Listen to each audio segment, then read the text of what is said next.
여러분은 혹시 검은 머리 짐승은 거두지 말라는 말을 들어보신 적이 있나요? 검은 머리 짐승이란 동양의 속담에서 사람을 천하고 속되게 부르는 말이죠. 사람이 은혜를 갚기보다는 배신을 하거나 원수로 갚는 경우를 우려해서 하는 말로 배은망덕과 같은 의미로 이해할 수 있습니다. 그런가 하면 요즘에는 사람은 고쳐 쓰는 게 아니다라는 말이 또 하나의 신조어가 된 것 같아요. 주로 뉴스나 범죄를 다루는 방송에서 과거에 죄를 지은 사람이 계속해서 끔찍한 범죄를 저지를 때 그런 것들을 바라보면서 생긴 하나의 인식이죠. 이런 표현들은 모두 사람은 악하고 별로 희망이 없는 존재라는 것을 단적으로 말해준다고 할 수 있어요. 인간이 인간을 봐도 불완전하고 악한데 완전하시고 선하신 하나님이 바라보실 때 우리 인간에게 과연 소망이 있을까요? 로마서 3장 10절 이하의 말씀을 보면 기록된 바 의인은 없나니 하나도 없으며 깨닫는 자도 없고 하나님을 찾는 자도 없고 다 치우쳐 함께 무익하게 되고 선을 행하는 자는 없나니 하나도 없도다라고 이야기합니다. 아무리 사람 사이에서 성인이나 의인을 만들어서 추앙하고 존경하고자 해도 하나님 앞에서는 전적으로 타락한 존재가 우리 인간이라는 거죠. 하지만 그럼에도 불구하고 우리 하나님은 포기하지 않으시고 인간을 구원하시기 위해서 예수님을 이 땅에 보내셨습니다. 그렇기 때문에 소망은 인간에게 있는 것이 아니라 오직 그리스도 예수 안에 있는 거예요. 우리가 12월 한 달 동안 이 땅을 고치시는 주님의 손길이라는 주제로 말씀을 나눌 텐데 시간마다 여러분을 치유하시고 회복시키시는 하나님의 은혜가 충만하게 임하시기를 주님의 이름으로 축복합니다.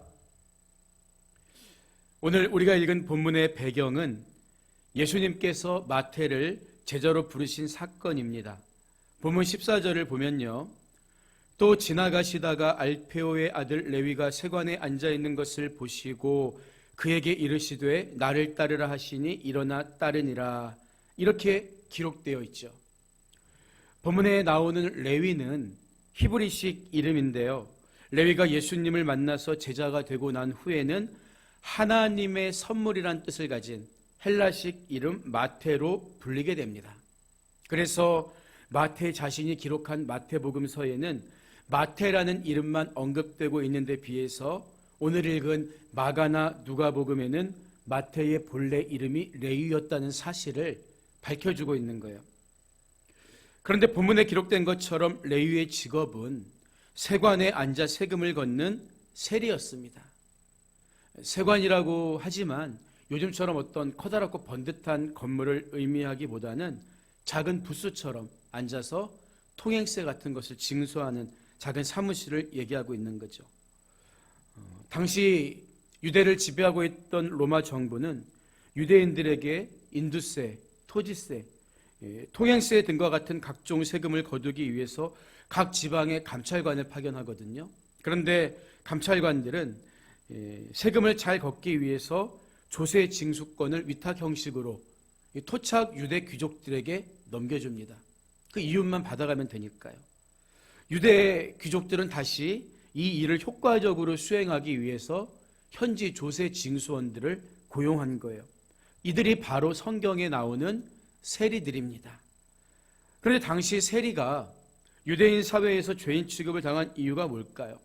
당연히 로마 정부의 앞잡이 노릇을 했기 때문이겠죠. 뿐만 아니라 과다한 세금을 부과해서 로마를 등에 업고 과다한 세금을 부과해서 잔액을 착복했기 때문입니다. 그래서 유대인들은 세리를 돈을 받고 몸을 파는 창기들과 똑같이 죄인 취급했던 거예요. 그런데 특이한 점은요, 레위 곧 마태는 자기 일상의 삶을 살다가 부르심을 받았다는 점입니다.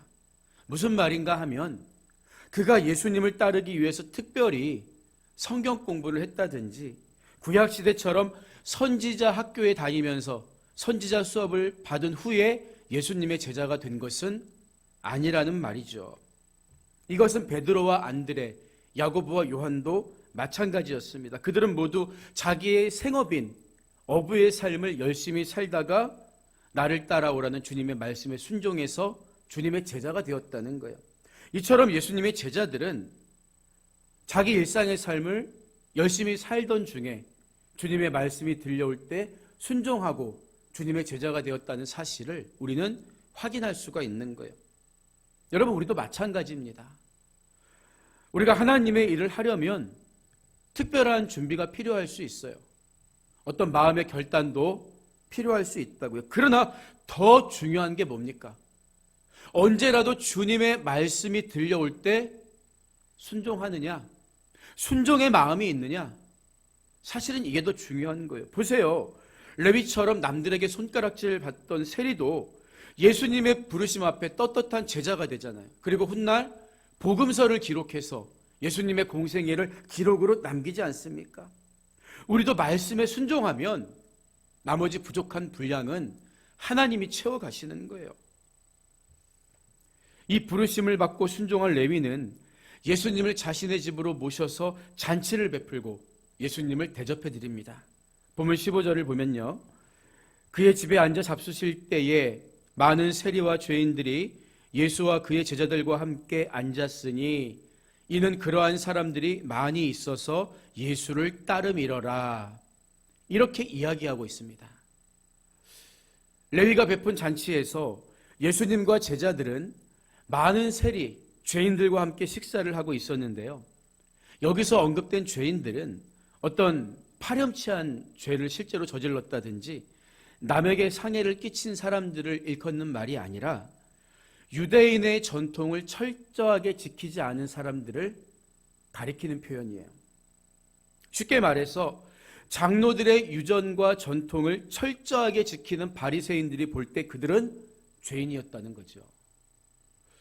그렇다면 레위는 예수님의 부르심을 받고 이제는 어엿한 주님의 제자가 되었음에도 불구하고 왜 과거에 함께 지내던 그들까지 불러서 잔치에 초대한 걸까요?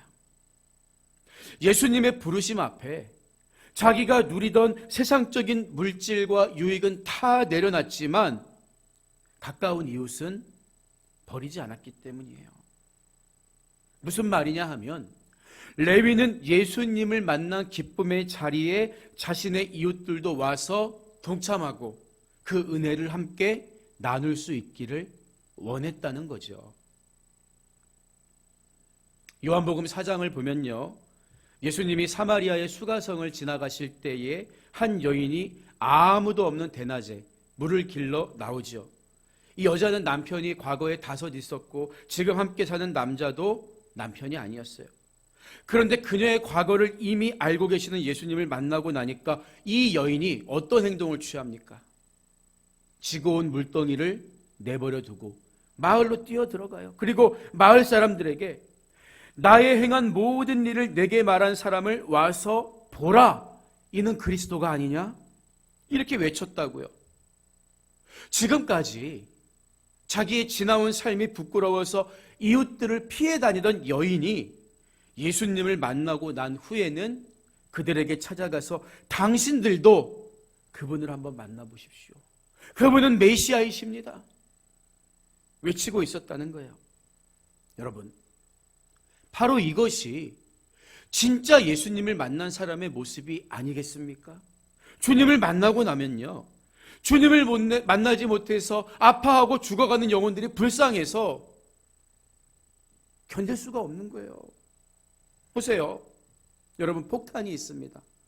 폭탄은 무거운 쇳덩이기 때문에 사람 머리에 떨어지면 어떻게 될까요? 모르세요?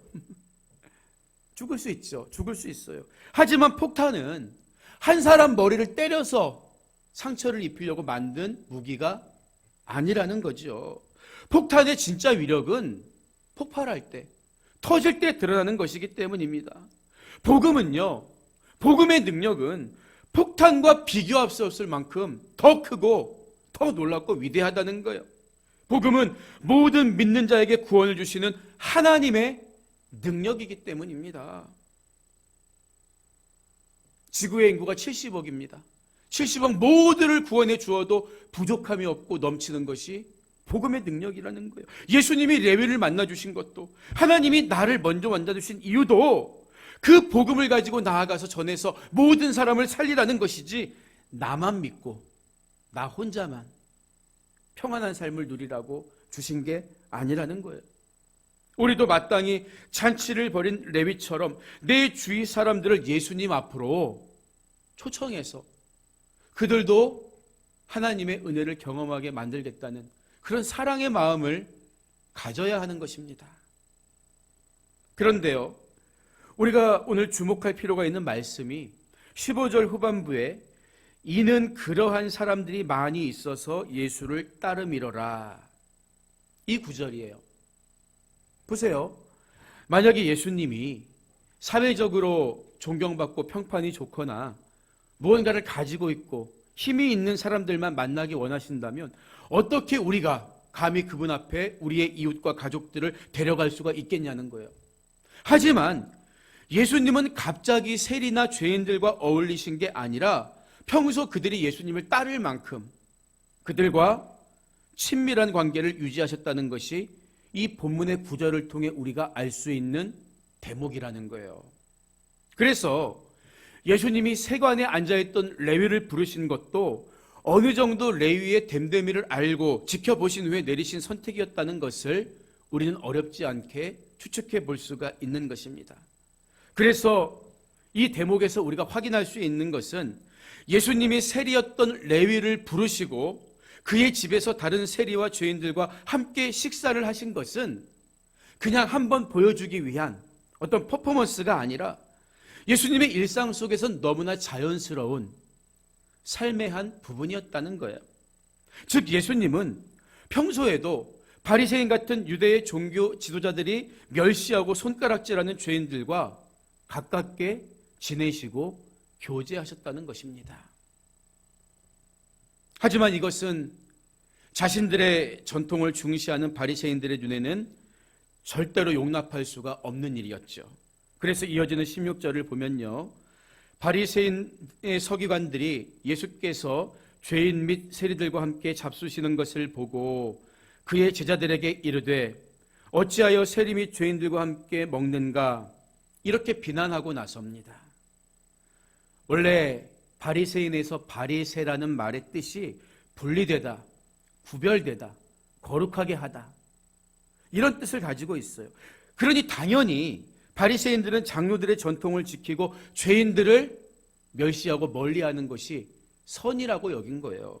그런데 유대 사회에서 식탁의 교제는 특히 내가 너를 받아들인다, 용납한다, 이 교제의 의미였고, 그래서 그들은 예수님의 행동을 적극적으로 비난하고 나선 것입니다. 여러분, 그런데 우리가 주의해야 되는 점이 바로 여기 있는 거예요. 무슨 말인가 하면, 물론 바리새인들의 태도는 잘못된 것이고 예수님은 그들의 독선과 교만과 위선을 책망하셨습니다. 여러분, 하지만 그렇다고 해서 우리가 모든 일에 옳은 충고와 바른 권면도 하면 안 되는 걸까요? 그렇진 않습니다. 에베소서 4장 25절을 보면요, 그런즉 거짓을 버리고 각각 그 이웃과 더불어 참된 것을 말하라, 이는 우리가 서로 지체가 됨이라, 이렇게 말하고 있다고요. 우리는 그리스도인으로서 하나님 앞에 올바르지 못한 것, 죄가 되는 것에 대해서 권면하고 그래도 듣지 않을 경우에 더러는 책망할 필요도 있는 거예요. 하나님이 싫어하시는 죄를 그저 관용이라는 이름으로 덮어두고 그가 나를 싫어하거나 관계가 깨어질까 두려워서 침묵하고 있어서는 안 된다는 거죠. 여러분, 그런 점에서 일부 정치인들이 제정하려고 하는 차별금지법은 성경이 죄라고 말하는 것을 말하지 못하게 하는 독소 조항이 있기 때문에 그런 조항들을 그대로 포함한 채 제정되어서는 안 되는 것입니다. 간음이 죄인 것과 마찬가지로 성경은 동성애도 죄라고 분명하게 말하고 있기 때문이에요. 하지만 우리가 반드시 기억해야 되는 사실이 뭘까요?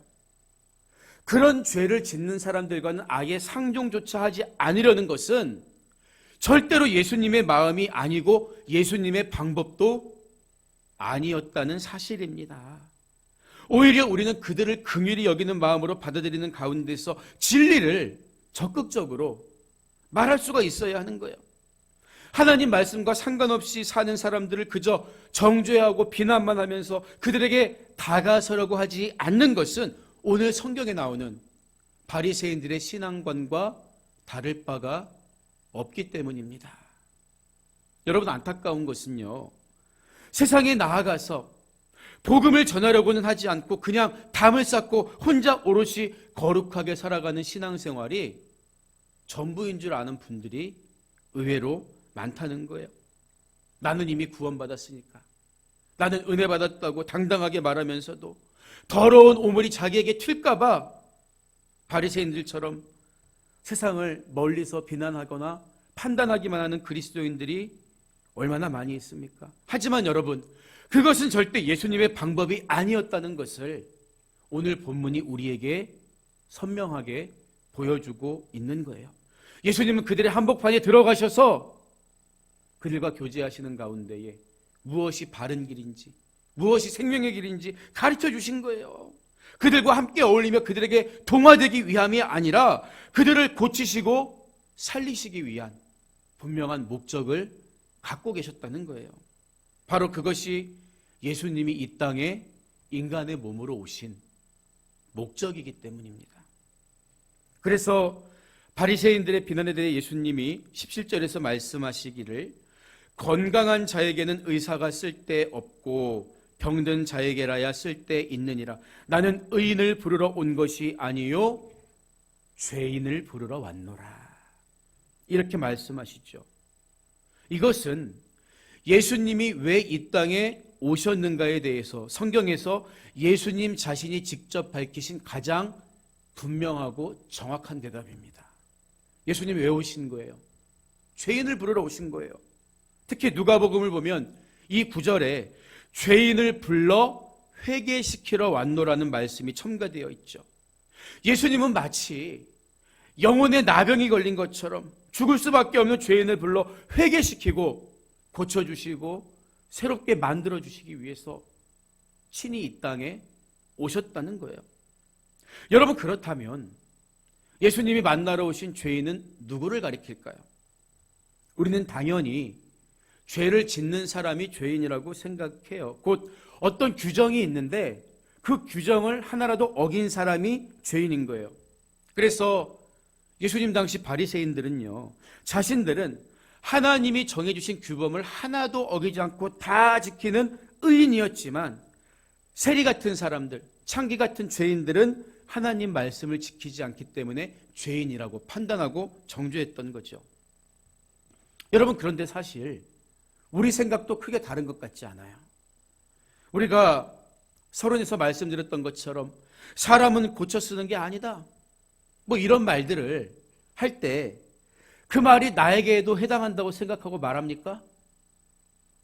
가만히 보면 그렇지 않아요. 그런 말 하는 사람들 보면 자기하고 상관없는 그런 얘기가, 우리가 죄인이라는 말을 교회 안에서 사용하긴 하지만 그냥 겸손하게 보이려고 죄인입니다 이렇게 얘기하지, 사실 나는 크게 죄를 지은 게 없는데 반감을 가지고 있는 분들도 의외로 많다고요. 여러분, 그런데 예수님이 말씀하신 죄인이란 말의 의미는 우리가 이렇게 생각하는 것처럼 어떤 일종의 현행범이다, 어떤 규범을 어겼다, 이런 의미에서 죄인이라는 뜻이 아니라는 거예요. 하나님 앞에서는요, 하나님을 떠난 모든 인간이 이미 죄인이라는 거예요.